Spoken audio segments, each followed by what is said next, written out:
Well, Spring, that's what the Penguins used to do to the entire NHL for the better part of like a decade and a half in the heydays of the Crosby, Malkin, Letang days. They just ran over lesser teams. And that's what Colorado did tonight to the aging Penguins. They have stars in the middle of their prime playing at the height of their powers against a team that lacks depth, that lacks speed, that lacks defense, and that lacks goaltending. And when the Avs are playing as well as they did tonight, 6-2 is the final, a combined 10 points, dueling 5-point nights from Mikko Rantanen and Nathan MacKinnon, which sees MacKinnon retake the league's lead for points. He is first in the NHL in points, first in the NHL in assists. Mikko Rantanen was tied for second. Marty Necas does have a point this evening. So Rantanen will slide into third in the NHL in points and second overall for goals. That's what happens when a team that is feeling good, playing good, goes up against a bad hockey team. It's a bloodbath. Yeah, that's exactly what it should have been tonight. The Avs are where the Penguins were several years ago. The Stars were out. Mikko Rantanen, how many? I need to look this up because we're on pretty quick after this game ended. And Mikko Rantanen just got a hat trick. It's his third of the season, and they showed the stat at the end of the altitude broadcast. Like, he's on pace to set the single season Avalanche record for hat tricks, but he gets one on an empty netter tonight. How many of the three have been via the empty netter to seal it? I think 2 of the 3 so far, if I'm correct. Okay, that sounds about right. Yeah, he loves an empty net goal, does Mikko Rantanen. Sure does. But look, this was it. This was it. The top line hasn't carried this team on the first 5 or 4 games of this 5-game road trip. 5th game, it was all about the Stars tonight. It was all about the Stars tonight.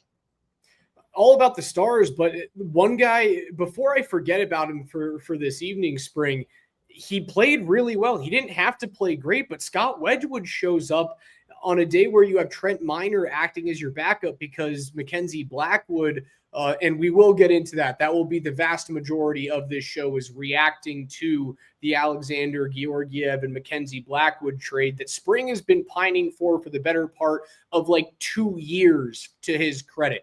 Has been talking about like, hey, go get the Blackwood kid in San Jose. We'll get to that. Scotty Wedgwood starts again after posting a shutout against New Jersey. Halfway through this game, I thought he was going to post another one against Pittsburgh.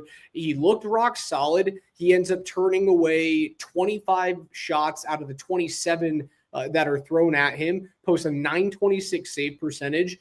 That he's been the answer so far. And then they got a guy who's going to be his 1A right off of his hip. They completely revamped their goalie room 2 months into the season. I've never seen such a stretch of goaltending. I've never seen. It's never happened before in NHL history where a team has traded their starting netminder and their backup netminder on day 1 of the season before Christmas. It's the first time in history it's been done. And I thought it was going to get even weirder tonight because to start this game, Scott Wedgwood takes a shoulder to the face, courtesy of Evgeny Malkin, who was a little careless running through the crease, and Wedgwood had to be checked on. I thought, maybe he was going to get concussed and have to leave the game, and Trent Miner was going to come in. And it was going to be like, oh, great, now we're seeing Trent Miner. Have we seen him yet this year? He's been up. I don't think we've seen Trent Miner in a game, but he has been on the bench for the Avs. Okay. I mean, that's how weird it could have gotten even weirder from a goaltending perspective. Fortunately, Wedgie finished the game. Yeah, he's very good. He had that blocker save late on that really good one-time chance that Pittsburgh had. Several good saves throughout the night. And as good as Wedgwood is, and he solid. As solid as Scott Wedgwood is. Solid. Mackenzie Blackwood has that upside. Like there is a goaltender in there that is elite. It hasn't quite come out of him. I don't know if it ever will. But now he's going to take a .911 save percentage that he had on a San Jose Sharks team that's not very good. That's a good number. .911, are you kidding me? There's a lot of goaltenders in the NHL, some good names that are hovering like just above 90% on the It's save like a percentage. $6 million save percentage. He's man, if he unlocks what his true potential is, I saw one highlight somebody tweeted of Blackwood, a save he made recently for the Sharks when he went full splits for a glove save, the type of save that I don't see an Alexander Georgiev making. This organization, I think they've coveted him.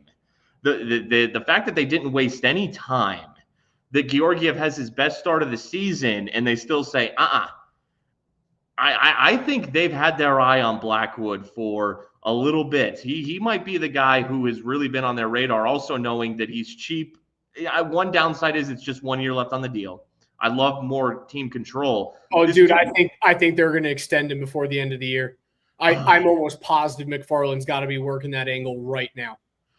He's going to make himself a raise. He's $2.35 million with a 911 save percentage at 28 years old. He'll make more than that on his next deal.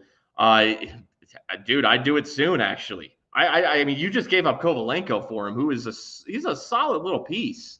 I'd hate for that to go to just a rental, because there are possible big things in the future of Mackenzie Blackwood. If you gamble a little bit, he's going to make some money on the open market if he shows well with the Avalanche. Maybe the sooner you do it, the better. I like this guy. You said it, Raj. I've liked this guy for a while. You have as well. You liked him back. You liked him back when he was with Jersey. And I know he had a couple of bad years with Jersey, but the third season that you and I did this show was the 2020-2021 year, prior to COVID, like just before COVID, and then it gets stopped right in the middle of the spring. I believe the Avs were playing the New York Rangers that night, when the league just stopped. And that was a season that you look, and they were the Woods were together. All three of them: Miles Wood, Scott Wedgwood, and Mackenzie Blackwood, all of them together with the New Jersey Devils. And you made kind of like a joke about it during a Between the Pipes broadcast of 92.5.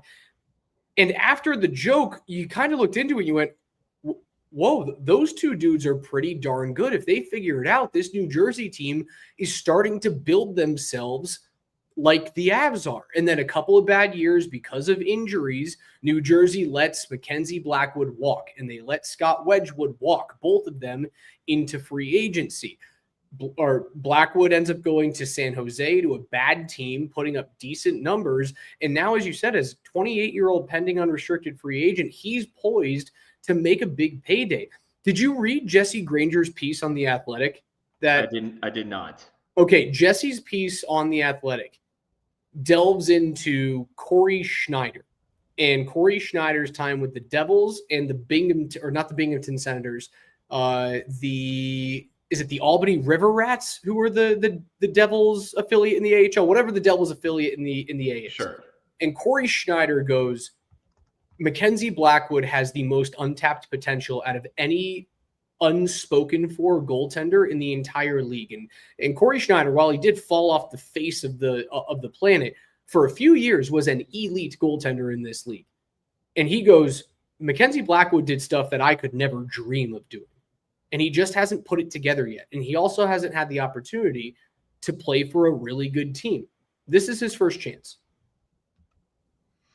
Yeah, no, all those years ago when I was like, man, who this Blackwood kid who's, in his early to mid 20s, getting some starts for the Devils and had a few good ones. I'm like, okay.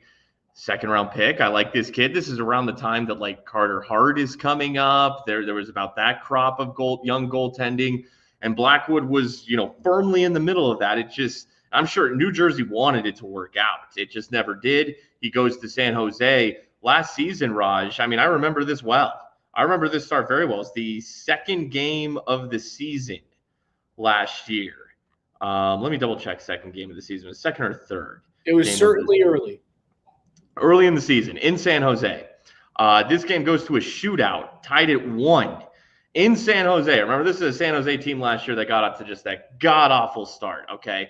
But second or third game of the season, Mackenzie Blackwood, when the Avalanche go to San Jose, stops 51 of 52 shots against and loses in a shootout.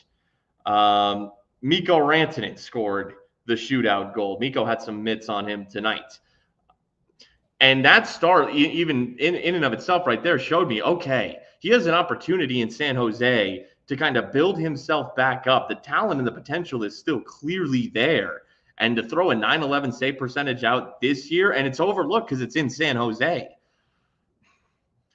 If the trade is 1-for-1, Blackwood for Georgiev, it's not even close. You go take Mackenzie Blackwood. They had to give up Kovalenko to get him. They had to give up Nikolai Kovalenko. The last time they gave up a Kovalenko, Andrei Kovalenko, it was part of the Patrick Waugh trade, which I did not quite realize until people started tweeting that. That's a decent omen right there. I like Kovalenko. The Sharks like Kovalenko because they knew they were going to trade Mackenzie Blackwood. They knew he wasn't going to resign there. They wanted to get something decent for him. The Avs pitched Kovalenko. That was good for them. It's a win-win for both teams. As Kovalenko, I think his upside is a little Arturi Lehkonen-y, but I think that's a high upside. That's his ceiling. I don't even know if he ever gets there. I don't know if he even ever gets there. But I like in the little bit of action we saw from him this year, I liked what I saw. But if you need a goaltender right now, you part with that player all day. Without a doubt. And Mike Greer knows who his goaltender of the future is. His goaltender of the future is Yaroslav Askarov. He stole him from Nashville because Nashville re-signed UC Saros, and Askarov is the guy. You forget Mackenzie Blackwood was a second-round goalie. That's a big-time draft pick on a goalie. Like, you draft a goaltender in the first 2 rounds, you better be sure that guy's going to play well and pan out and play for your team in the National League. He was the choice in New Jersey, and for some reason just didn't work out. He was playing. I saw AJ Hafley tweet this out a couple of days ago, that he was playing with Bauer bumps on his heels that were so big that they had to cut the heels out of his boot, and he played with an exposed heel for the better part of a year. That can't be fun. Like playing with Bauer bump on your heels or toe bite, like tongue bite, lace bite on the top of your foot is excruciating. It's good enough to ruin a hockey player. I thought it was a masterful deal. It was an overpay. And that's what happens when you have to pay for a goalie and trade for one in season. It's like trading for a quarterback in the NA or in the NFL. It doesn't happen, right? Teams don't trade goalies all that often. They certainly don't do it in the middle of the season for starters. You had to overpay. Arturi Lehkonen. Nikolai Kovalenko is a great story. He was a good piece. I think he is an NHL hockey player for the next 7 to 8 years until he's 32, 33 or so.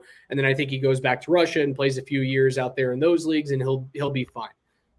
I don't think he'll ever be Arturi Lehkonen, but I do think he was a solid middle 6 ceiling, likely bottom 6 forward. He's 25 on an ELC. The fact that Ivan is doing the same thing, if not more than he is, and is more responsible defensively and is younger on the same ELC, probably makes Kovalenko expendable. You don't want to part with him, but he was expendable for this Avs team to fill a major need in goal. I wonder if San Jose asked for Ivan. Good question. I mean,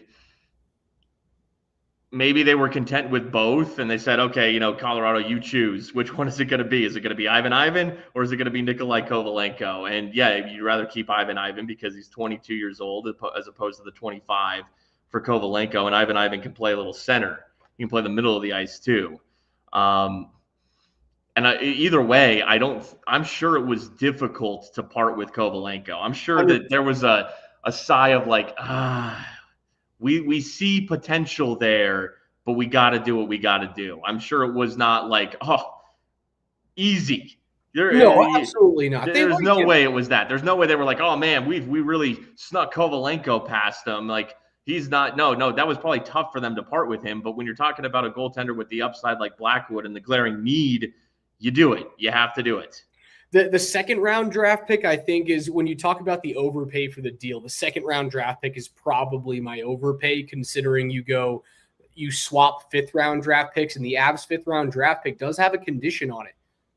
It's a 2026 draft pick that the condition is if Blackwood wins 25 games this year, or if he starts 30 games this year, or if the Avs make an appearance in the Western Conference Final this season, that 5th round draft pick then elevates to a 4th round draft pick and will be the worst of the 2 4th round selections that the Avalanche currently have in that 26 draft. So it's essentially a pick swap at 5ths. If the Avs get to where they want to be this year, then it's a 5th and a 4th, and I'll still call that kind of a pick swap, considering that 4th round pick will be likely one of the last, 4 to 6 picks in the league this year. The 2nd rounder kind of hurts because you do need to continue to find gems with middle to top 6 upside through the draft. And the Avs are bleeding draft picks right now because of where they are in terms of their cup window. Here's another thing about Mackenzie Blackwood too. Shout out Nate Kreckman, who, he'll just go to the Wikipedia page to find out about these dudes. And on Mackenzie Blackwood's Wikipedia page, it is in his personal life section. It reads, his father was a fan of the Colorado Avalanche and encouraged his son to cheer for them. So Gabe Landeskog grew up an Avs fan. Mackenzie Blackwood grew up an Avs fan. McKinnon's first jersey was an Avs jersey. Sometimes it's just meant to be. Kismet. Yes. And man, if Mackenzie Blackwood evolves into what he can be, and he's going to be playing behind the best team he's ever played behind. Those Jersey teams he came up on, they didn't have Jack Hughes yet. That was a little bit different brand of Devils hockey. Like, they were an okay team. They're better now. This is the best team he's going to have ever played behind. He just turned 28, is having the best season of his career, but nobody noticed really because it was in San Jose. There are stars that align here where, and again, this is where I say maybe Colorado had their eye. Their front office had this was the guy that they had been looking at. The fact that they were quick on the trigger. Blackwood continues to go throw good starts out for the Sharks. Maybe his price goes up in January or something like that. I think that they targeted this guy. And even though Georgiev has the best, not just the best start, that's the best start he had in the last 2 years, I think, actually. From utter crap to the best start he's had in 2 years, but their decision was already made. Their mind was already made up. I think their mind has been made up for a handful of weeks. They've just been trying to work the deal. And McFarland did say that in his media availability it took a while to get here because it's so difficult to deal for goaltenders during the middle of the season. And he also said that that's part of the reason why we had to overpay. It's not an easy thing to do in this league, but he did allude to the fact that we've been working at this for a while, and Mike Greer has been awesome. Honestly, I make jokes about it. You need a favor. You need something to fix your team. Go to Mike Greer. He's just the dude that makes crap like that happen. Look at what happened for the Devils the Golden Knights to bring in. Who was the guy from San Jose? Tomas Hertl, right? Who's the team that's laundering the money? The San Jose Sharks are laundering the money. Because they're in a rebuild. That's a team that is willing to trade Blackwood now because they know exactly who they are. Yes. They know that this is year one of Macklin Celebrini, and while they've had a couple fun wins of late, and they actually were very competitive in Carolina tonight, ultimately lose that game late. The Sharks lose 3-2, but that game was tied with 3 to go. They know who they are. Yes. They knew they were going to trade Mackenzie Blackwood. They wanted to get a good return on him. They got a good return. And they did. Kovalenko in a second is pretty good. And Georgiev, look, I don't even mention his name because although the Avs are going to face the Sharks are going to throw him at the Avs when they face each other here coming up, right? Yeah, and that'll be a game where he shows up and he stops 38 of 40 or something like that.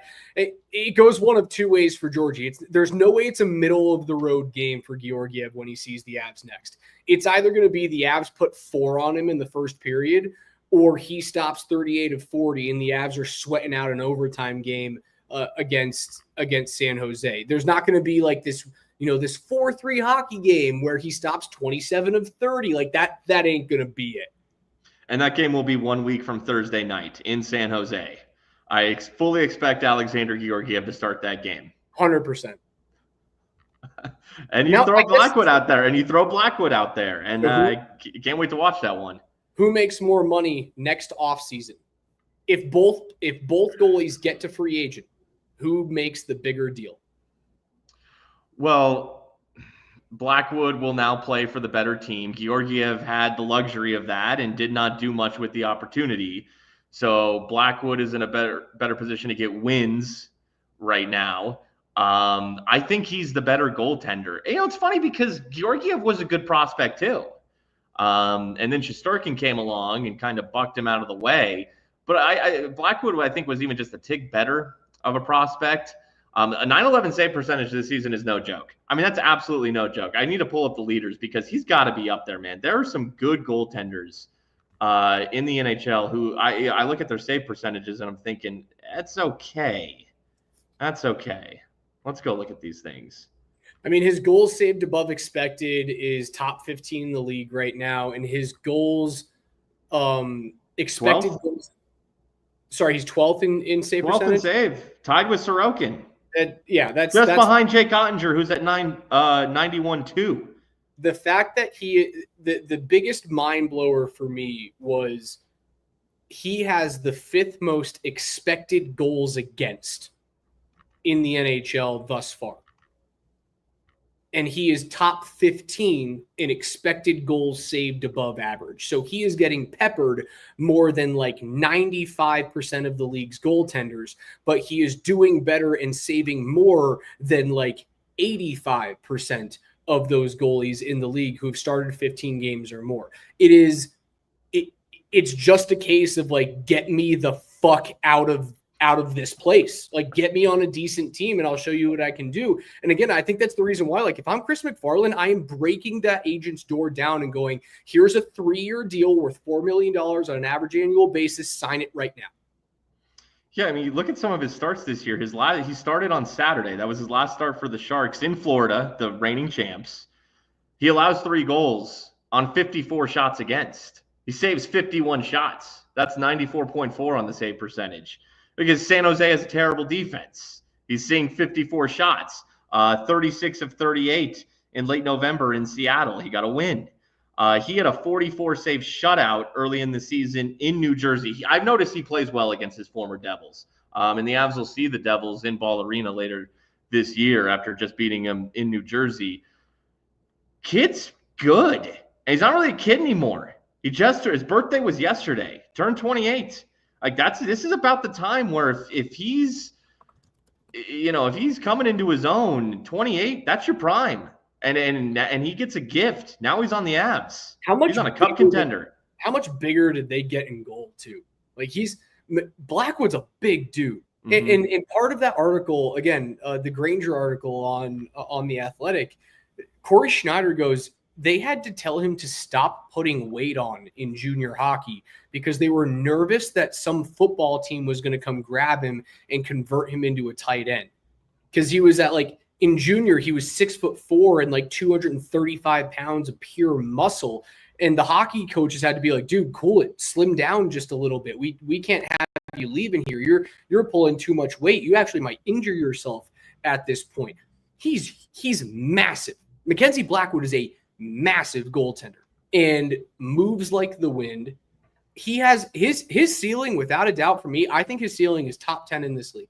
I do. No, he is all tools. He is every single tool. Like on paper, toolbox wise, he's a freaking Hall of Famer. He just hasn't lived up to it. That's what he is like in theory. But it never happened. But there have been signs of late. Yeah, the size, the movement, the fit in the room, Spring. The fit in the room. Sure. And that's where it started with Wedgwood, right? Is that you traded for a guy that felt like even if he wasn't like the best goalie in the world, but Scott Wedgwood he's a career backup, and that's fine. Like you're better than 99.9% of all people who've strapped on a pair of pads in their entire life. What it felt like he did the first day was inject energy into the room. And knowing that those two goaltenders pair well with each other and love the hell out of each other, and Miles Wood likes what they bring to a team, even if you're kind of like just above average in net with those two guys, you can change around the morale of a team. And the team feels different the last few days, does it not? I know they've been on the road, but it just feels like they got a little bit, like they walk in and it's swinging a little lower. Yeah, no, it absolutely feels that way. And you know what I wanted to say there was, dude, Blackwood has the highest upside of any Avs goalie that they have had in this era, in this new era, in terms of raw, pure ability. He feels Kemperish to me. I think his ceiling's higher than Kemper. Oh, I'm not saying he gets there. You know, when you talk about ceilings, you just looking at what they were coming up, what their tools are, where they're at in their career, their age. He has the highest upside. I'm not saying he gets there. I'm not. But he does. More than Grubauer, you know, who was Grubauer worked his way up. Kemper was fighting off Dubnyk. Grubauer was fighting off Holtby. There were rotation guys. They were never viewed at as like, dude, this guy could really be something in the NHL. Hell, Georgiev even had more of that, I think, than those two guys. Blackwood, that's what his career has been. It's just been a little disappointing until possibly now. I certainly hope so. I hope he earns himself a big old contract and the Avs can't afford him. Or I hope they pay him first. In the 8 minutes and 19 seconds of Giovanni Smith tonight, did you notice anything? I noticed a big player out there, which I kind of appreciated, but he's physical. Yeah, does he fight? I'm not too familiar. Giovanni Smith. Okay. Oh yeah, he throws him. Okay. Yeah, he's just a big physical dude. That's what he looks like out there, like a new Curtis McDermott or something like that, but younger. Better than Curtis McDermott. He's a second-round draft pick. Like Giovanni Smith's draft profile when he was taken by the Red Wings all the way back in 2017, people looked at Giovanni Smith and went, "Oh, did the Wings just steal one?" And he hasn't really turned into anything, unfortunately. And a lot of draft picks end up panning out that way. You know, if he's a rotational fourth line player that plays 8 to 10 minutes and kills penalties and is cool with beating the living wheels off of someone if they, touch Cale Makar, be my guest. He'll play right now. He'll play until, Drouin's back and then Wood's back, and the Avs might, bring in whoever this year's Brandon Duhaime, Yakov Trenin at the deadline might be. Stopgap, yeah. Physical presence, they lack that a little bit. So, sure, why not? I mean, the story outside of the goaltenders, if we bring it full circle back to tonight, is your two horses showed up this evening, and Rantanen was from the get-go ready to play. It's so funny how I know Crosby and McKinnon have vastly different playing styles, and Sid is a more graceful skater. He's a more defensive-minded player, certainly in his older age, but both of them have game-breaking abilities, obviously. Crosby's one of the top 5 players ever to play the game. McKinnon is a generational talent and future Hall of Famer. It's amazing to see that little triumvirate of Penguins players, Crosby, Malkin, Letang, and then see the exact Xeroxed photocopy of McKinnon, Rantanen, and Makar on the other side of the ice, because like Mikko looks that big, powerful, edgy type of driving player with an elite shot that doesn't necessarily use his massive size as a physical force, but can take over games without it. Mikko Rantanen that's Evgeny Malkin. Like, they're the same freaking dude. Well, let's look at his 3 goals tonight. The first one, I mean, the mitts from Cale, the defense to instant offense, and then that pass. Now the little deep dangle finish is nice from the little hezzy from Mikko, but Cale's great to set that up. The second one, the short side one that Tristan Jarry lets in, that's the Alexander Georgiev special right there. That was a Georgiev goal. that Jari allowed right there. And then, like, hey, shout out to Nathan MacKinnon for doing everything he can to get that puck to Mikko Rantanen to get that empty net goal for the third hat trick of the season. It goes to show, like, these guys know, they're aware, they want to help their guys out. Nate and Mikko want to help each other out. So, look, good hat trick overall. The goal of the night, though, man, it's freaking Nichushkin. To me, the goal of the night is Nichushkin. Oh, yeah. That big 6'4" frame. I mean, these are the types of plays I talk about, man. With that size, to come in that fast from that short of an angle, to stay out of the crease, to be on your edge and not lose your balance at 6'4" with that speed, and to have the hands to get that around and stuff it in the far side opening, and to essentially stay on your feet through all of that and not crash down. I mean, he's so good. That goal was the choo-choo special. North-south, everything's in control while going a million miles an hour. And he just continues to be everything that this team missed in the playoffs last year. Nichushkin's game log looks like this. The first 3 games when he comes back this season, he goes pointless as the Avs lose to Washington, beat Philadelphia, and then beat Washington. He has 0 points in all of those games, averaging around 17 and a half minutes played. He then rattles off 5 straight games with the point, including a 3-point night at Florida where the Avs win. He has points in 3 straight after that with Tampa, Vegas, and Dallas. He has 1 pointless game in his -2 against Edmonton in a bad loss. And since then, the dude has scored twice against Carolina, once against Detroit, had an assist against Jersey, and then scores a banger again this evening. Like, he's just a point-producing machine. And while he's not that, I think I got roasted on this because we posted the clip, Spring, when I was like, when you and I kind of agreed, who's the more impactful player for the Avs right now? Who makes the team go outside of Nathan MacKinnon and Cale Makar? And we both kind of arrived on Val Nichushkin. I kind of got roasted for it, being like, oh yeah, the guy who's missed 2 straight playoff runs and is more valuable, and I wouldn't say more valuable, but more impactful than the guy who scores 50 goals or has back-to-back 100-point seasons. He's the consistent train that puts up, if he plays a full season, the guy's an 85-point producer, 80-point producer. He's not going to put up Mikko numbers. What was 7 goals in 8 playoff games, 8 goals in 7 playoff games before he had to leave, whichever one of those it was damn impressive. There's a reason we were so disappointed when he had to leave, because he was playing then like he is now, and that back in the playoffs right now is an extremely elite level.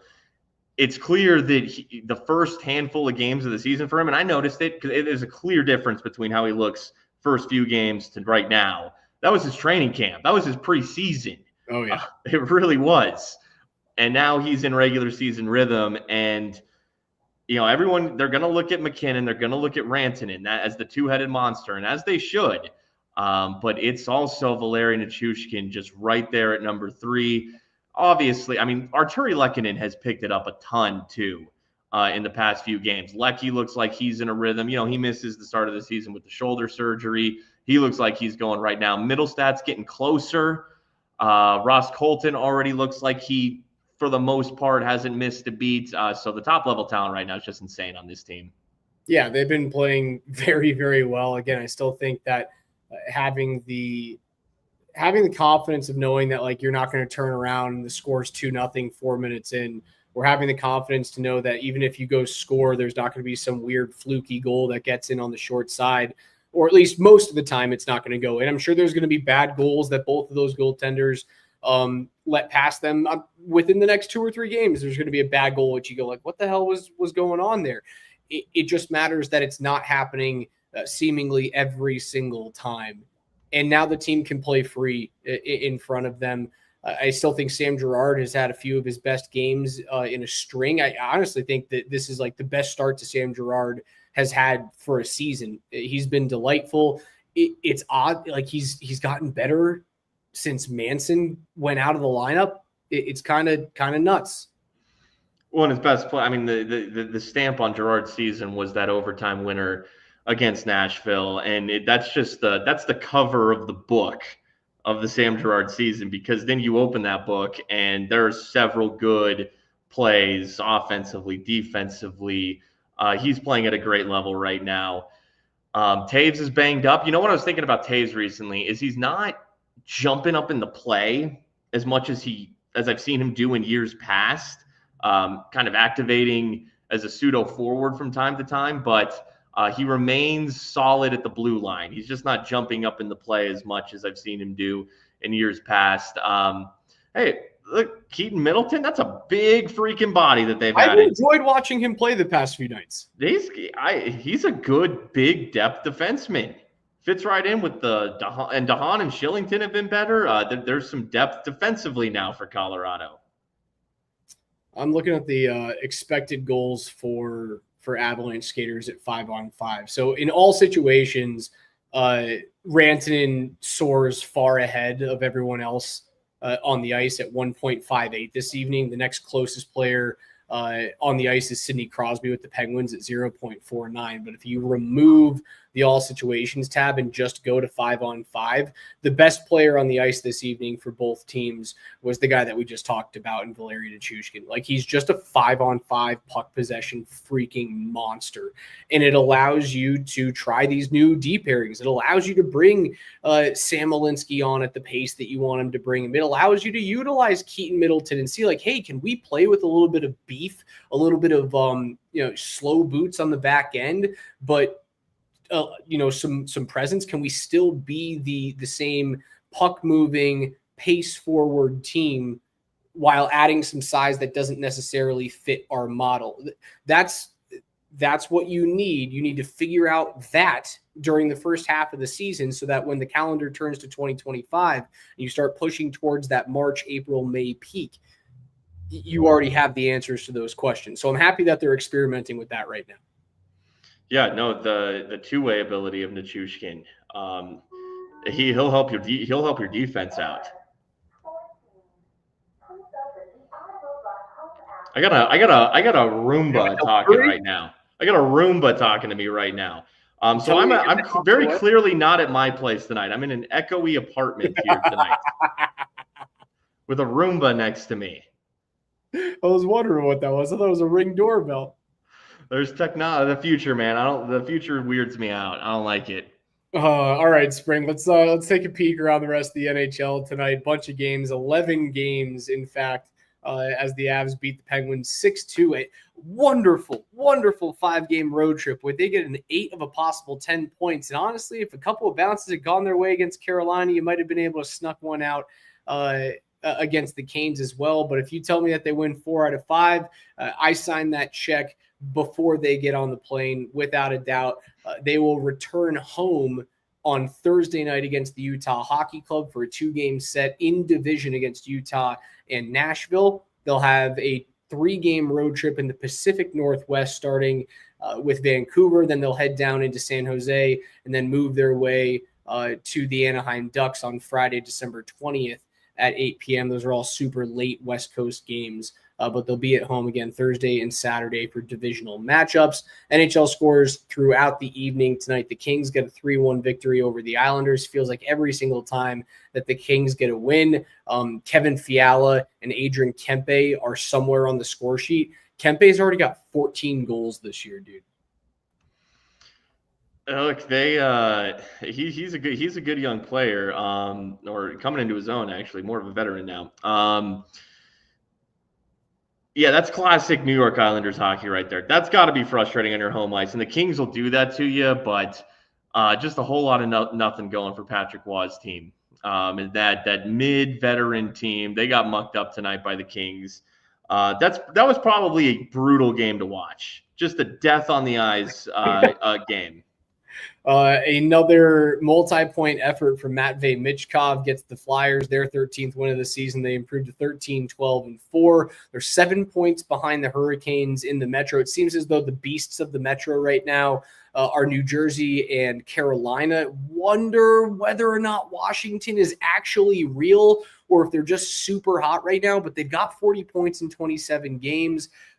The outliers that the New York Rangers have been craptastic. And I do think that there's going to be one of these two teams, either Philadelphia or the New York Rangers, jumping into that top three. And honestly, I don't see New Jersey or Carolina falling out, but that's a huge swing. We're talking about a 10 or 11 point swing just to swap spots with Washington right now. If my prediction is going to hold, Washington has to fall off the face of a cliff. Yeah, a couple things there. One, it's clear to me seeing the result tonight that there was no way John Tortorella was going to lose in Columbus tonight against one of his former teams. There was just absolutely no way. He had his dudes ready to go. That was a very solid performance from an underrated Flyers team there tonight, a team that the Avs beat in Philly not too long ago. But yeah, that division and the New York Rangers. And tomorrow's an interesting one, man, because the Rangers are in a weird way right now. They can't stop losing games. And they are in Buffalo, who also can't stop losing games. I knew when the Avs came back and scored 5 unanswered in Buffalo, that was game 1 of a 5-game homestand for Buffalo, that was a bad omen for that Sabres homestand. They have lost every game since. They have lost all 4, including that Avs loss, and they will host the Rangers tomorrow night. So this is like something's got to give tomorrow night. Either the Sabres have got to get their first win on this homestand, which is their final chance at it, or the Rangers are going to avenge a home loss to the Blackhawks. Just terrible losses of late. So this is stoppable force meets movable object tomorrow night, the Rangers and the Sabres. The Hurricanes get a late goal from Jalen Chatfield with 2 minutes and 40 seconds to go to beat the Sharks on home ice. Vitek Vanacek, the tough luck loser there, who stops 25-28 against the Hurricanes. Georgiev was on the bench but did not play in this one. As Spring noted, the Avalanche do play those San Jose Sharks coming up this weekend. Or sorry, not this weekend, but on, is it Monday night, Spring? The Sharks? The Sharks game Thursday next Thursday, not this Thursday, next Thursday. Dude, you want to know what just crossed my mind? Because Vanacek is a name we brought up, just because I think he's on an expiring deal too, like Blackwood was. Even though Blackwood's the better goalie, Vanacek's sneaky okay, actually. I'd say San Jose will either trade him or Georgiev. Is that allowed? Can you trade a guy twice? I think you can. You can trade a guy as many times as you want if he doesn't have no movement protection. I could see, because Georgiev's on an expiring deal. If he goes and has a few good starts with the Sharks, more of a contender could call San Jose and say, hey, can we get Alexander Georgiev? And now all of a sudden, Georgiev, you'll see him a week from Thursday in San Jose. You could see him 2 months from now in Edmonton? I don't know. It's actually off the top of your head. It's a pretty good team to look for goaltending help there. Who knows? That's funny. 3-2 is the final for the Hurricanes over the Sharks. The Maple Leafs get an overtime winner from Austin Matthews on the breakaway to beat the Devils. 2-1 is the final. Maple Leafs just record 16 shots on goal in that one to the Devils 39. Tough luck loss for the Devils at home. And we've got a bunch of games currently underway as the Avs were in the early slate. Scoreless through 13 minutes are the Kraken and the Panthers in Seattle. Tied at 1 are the Blues and the Canucks through one period of play. Well, just about 4 minutes to go in that Blues and Canucks first period. Dakota Joshua has his first goal of the season, and Zach Bolduc has his 4th of the year for St. Louis to tie that one up. The Avs will take on the Utah Hockey Club next on Thursday evening when they return home to Ball Arena. They've got a 1-0 lead on the Wild thanks to Kevin Stenlund's 4th goal of the season at the 6:13 mark of that game. And the Oilers have a 2-1 lead over the Lightning. Did you see this? Leon Draisaitl's 20th goal of the year, which paces all NHL skaters right now.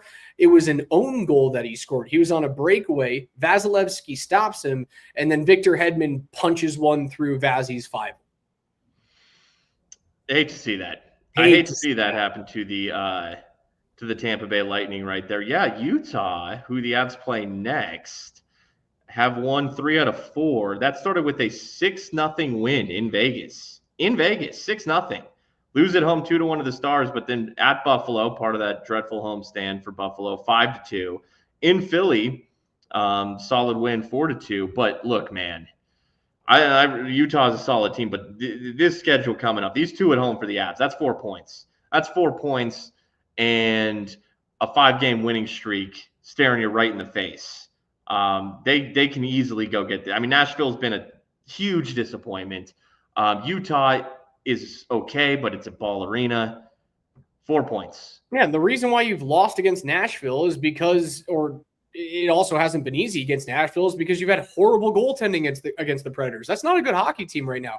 They were my pick to win the Central because they made those huge splashy moves in the offseason, like big-time moves in the offseason, getting Marchessault and Steven Stamkos and who else they get they got someone on the blue line too, like they get Brady Shea, something like that. I think they got Brady Shea in the blue line. That's who Gerard stripped on his game winner. Yeah, the reason why it's been so hard against them is because you've had a horrible goaltending. Now you get average goldtending or better than average goaltending. You're going to beat the wheels off of that team. Maybe we see Onanen. Maybe we see Onanen in that game. Oh, I would hope that I would. You know what? I would expect that you do. On the road, Nashville, why not? UC Saros has allowed 4 goals tonight at home against Calgary in a 4-3. It's over now. It's final. Calgary's won. UC allowed 4 goals in that game. Throw Onanen against the Avs. I like drama. Give me drama. I love that. The only other score that we haven't gotten to tonight, 6-1 with 6 minutes to go in Winnipeg. The Jets have a lead on the Bruins. Jeremy Swayman has led in every single one of those goals. Boston's in a bad way, and firing Jim Montgomery hasn't made them any better. If they honestly thought that Joe Sacco was going to get them a cup, are you serious? No chance. No chance. Like, that was going to even out eventually, despite getting the new coach bump for a week or so to start. And for Winnipeg, they've been struggling a little bit. So then you get a Boston team that is more beatable than they've been in years past. This was a reminder game from Winnipeg, just on their home ice. Hey, we're still good. We're still having a good year. Here's a 6-1 score line against the Bruins at home as we enter the back half of that third period. So, yeah, Winnipeg's still a good team. That's a good score right there, 6-1. Without a doubt. Final thoughts on tonight's game, Spring, a massive win. Final thoughts on the 5-game road trip, or obviously the big move in bringing Mackenzie Blackwood here to Colorado. The Avs and Chris MacFarland, while it remains to be seen whether or not they have fixed the problem of goaltending, they have certainly addressed it in the most demonstrative way that they possibly can. Your final thoughts before we get out of here. Well, I certainly hope Blackwood is healthy. He's sick, apparently, so want to see him get that start on Thursday night in Denver, and to feel a home crowd energy that I doubt he's ever felt in his professional career. An environment on the team he's playing for. I'm sure as a visiting goaltender, he's been in some good environments, but as a home goaltender, knowing, holy crap, I'm behind the team that is the 3rd best odds to win the West and won the Cup 2 years ago with Kale and Nate and Mikko and Val in their prime. I want him to feel. I can't wait for him to feel that on Thursday night. I'm kind of upset. I'm going on vacation starting tomorrow morning for a few days. I'll be gone tomorrow morning until Monday evening, and then I'll be back doing shows with you as early as Monday evening. I'm kind of upset I'm not going to be in the building on Thursday, because if Blackwood gets the start, I'm really interested to hear the ovation he gets from a crowd that has never seen him before, right? That has never seen him as an Av. He gets traded for, and that ovation will tell me what the fan base thinks of the goaltending situation, what they think of what MacFarland and Sackett have done to address it. I think it's going to be deafening. If he starts Thursday night, I think it's going to be huge. Honestly, if any one of those two guys starts, because the fan base already freaking loves Scotty Wedgwood too. It's going to be great. No, you're right. They would get Wedgwood would get a big pop either way. He hasn't played at home yet. This has all happened on the road. Wedgwood's first appearance was the first game of this road trip in Buffalo. Returning to conquering heroes. Yeah, no, Wedgwood is going to get a big pop whenever he's announced as a starting goaltender. I'm hoping it's Blackwood on Thursday. That said, it's good. And the pop will be even bigger for Blackwood because I think there's a lot of Avs fans who understand the potential of Blackwood. I think there's a lot of Avs fans who understand how underrated and solid Scott Wedgwood is, but I also think there's Avs fans who realize Blackwood has a ceiling to him, and they're excited to see if he can hit it. Without a doubt. That's going to do it for us tonight. For Mark Springer, for our friends at Safeway, get all of your holiday shopping done at Safeway on the Safeway Deals and Delivery app. Fresh foods and local flavors. For all of you guys who joined us in on the chat, whether it's on Twitch or YouTube or X, guys like Shooter McGavin and Grim, Darner, Bucks Av is in there, Matambe is in there, RJ Balls and Kevin Wayman, Pants Party, all of our friends, Fishing for Cards, all of you guys. If I miss you, I apologize, but we love you guys. We see the comments. You help drive the show along, and we're happy to have you guys along. Hopefully, you guys like what McFarland and Sakic have done. For me, I gave it a B+ on day one. I think at this point, it could even be upgraded because of how well the team is playing in front of those two guys. I'm going to be gone on vacation for the next couple of days. I'm going to be in Mexico for a wedding. So Spring is going to take you guys solo for the next 2 games. So Thursday night and Saturday night, it's going to be a Spring solo show. It's going to be even better than what the normal show is without all my nonsense. Oh, stop it. And then I'll be back with you guys on Monday night. So love you all. Avs win 6-2. Fuck, it's cool to have good goaltenders.